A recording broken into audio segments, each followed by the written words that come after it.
Today we are back to stereotypes. Social psychologists tell us there's nothing wrong with stereotyping and sometimes what we think is true. They give the example of young men committing more violent crimes than other male age groups or women. It's just a fact. Statistics back this up. As we saw in other shows, not all Americans are overweight, carry guns, or are patriotic, but a good number of people in the States can tick some of those boxes, often all three. We also saw that while Russian men are not all macho, there is some truth to how Russian culture has propagated the image of the tough guy. But what about those Brits? Are they all tea-drinking, cricket-loving geezers with a stiff upper lip? That's what we'll find out in today's episode of the Infographics Show, Common Stereotypes About the British. Don't forget to subscribe and click the bell button so that you can be part of our notification squad. Let's start with the tea. Do Brits drink the stuff like water, imbibing their Tetleys and Yorkshire tea throughout each and every day? Well, according to the UK Tea and Infusions Association, yes, that really exists, 165 million cups of tea are served daily in the UK, which is 60.2 billion cups per year. The population of the UK is about 65.6 million, so those Brits are consuming almost 3 cups a day each. According to an article in The Atlantic, the biggest tea drinkers in the world are the Brits, with China, Turkey, and Ireland also big on tea.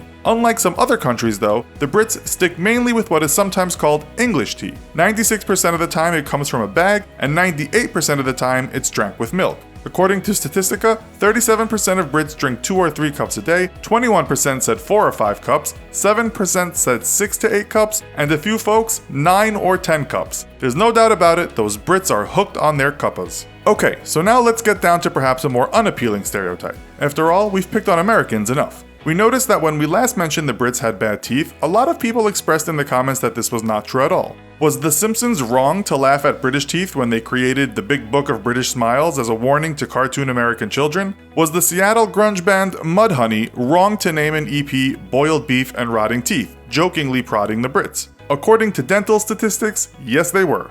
According to 2015 OECD data, in terms of decayed, missing, or filled teeth, the Brits, along with Germany, actually have the best teeth in the world. According to DMFT, Decayed, Missing, Filled Index, the worst oral hygiene in the world is in Ecuador, Cambodia, and worst of all, Grenada. The same data says the Brits have the 4th best teeth in the world, while the Americans come 9th. So, take that, Simpsons. Denmark came first on the list. The BBC writes that the myth of bad British teeth is mostly American-made.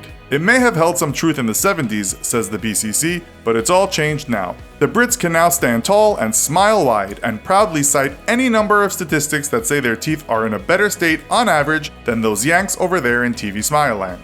So when they are not drinking tea or brushing their teeth, those Brits are obviously talking about the weather, especially those in rainy Manchester. Do they really go on and on about the weather? According to most websites we can find, yes they do. The reason is the unpredictability of the British weather due to its maritime climate. The Brits can't be sure what's going to happen from one hour to the next, so they chat about what's happening and what might happen. In fact, it borders on insanity how much they talk about the weather. In 2015, the BBC cited research that said all over the UK, 94% of people will have talked about the weather in the last 6 hours. That's every day of the week, all year, almost the entire country is weather small talking. When website Expat Insider took a poll on worst weather in the world by country, the UK was 58th out of 64 countries. Belgium came last. The weather is so bad in the UK that if they have a few days of sunshine and heat, it's first greeted with cheers, and later there are droughts and pink-skinned northerners passing out muttering the words, "It's crackin' the flags." Some Brits might understand what that means, and also know it's pronounced in the north,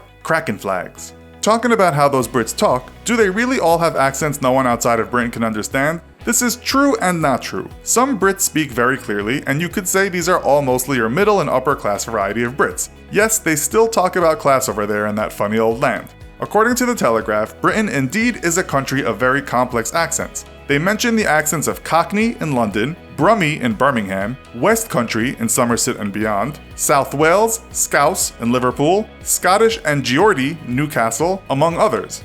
Imagine traveling through Yorkshire and someone tells you, "Put wood in tow, was that born in a barn?" That means, please close the door. You go up to Scotland and someone turns to you and says, "It's boiling out." He's trying to tell you today the weather is hot. All over the UK, you'll find accents that you can't believe are the English language. Not everyone speaks with a BBC accent or Queen's English. Why does the UK have so many regional accents compared to the rest of the world? It's complicated, but has a lot to do with social standing, communities that identify with accents, and of course, all the tribes that lived on the British Isles, including Celts, Angles, Saxon, Jutes, German, and Norse tribes. Medieval French became the language after Old English, and Latin was spoken as well. All those tribes and all those languages have led to this confusion of British accents. As for the Queen, do all Brits love her? Actually, that's hardly even close to the truth. She's probably more popular in the US than she is in the UK. In Scotland, the Queen is less liked than in England. While polls suggest that about 75% of Brits are in favor of keeping the monarchy, the days are long gone when the UK population worshipped the royal family. The Queen is more of a novelty these days, fodder for those infamous tabloids.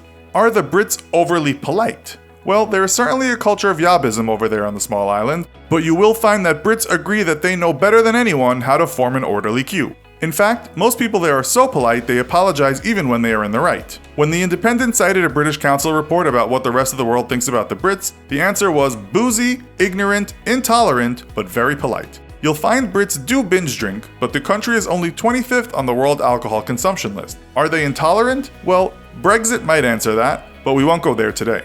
Polite is probably true, as good manners are important in the UK, and that goes across all classes. We can trace some of this back to the Victorian era in Britain, when etiquette and manners were expected from everyone. Finally, is British food really that bad? This isn't easy to answer. You can find restaurants from two of the world's most famous chefs in the UK, those of Jamie Oliver and Gordon Ramsay. Amazing cuisine can be found in every city, but you'll also find many poorer people living on a diet of Tesco value foods, cheap sweet ciders that come in massive plastic bottles, and basically eating a lot of bad processed food that comes out of boxes and tins. Yes, Britain is home to the greasy cafe and fried egg sandwiches, but you'll also find some of the best Indian food in the world, as well as great French and Italian food. Traditional British food, such as roast beef and Yorkshire pudding, is not bad at all. Still, if we put British cuisine against other countries' cuisines, it might be said to be lacking. We checked a number of websites for best cuisines in the world, and British food wasn't on any of them. So, cheerio for now. Let us know in the comments if we've missed any common British stereotypes. Also, be sure to check out our other video called FBI vs. CIA. Thanks for watching, and as always, don't forget to like, share, and subscribe. See you next time!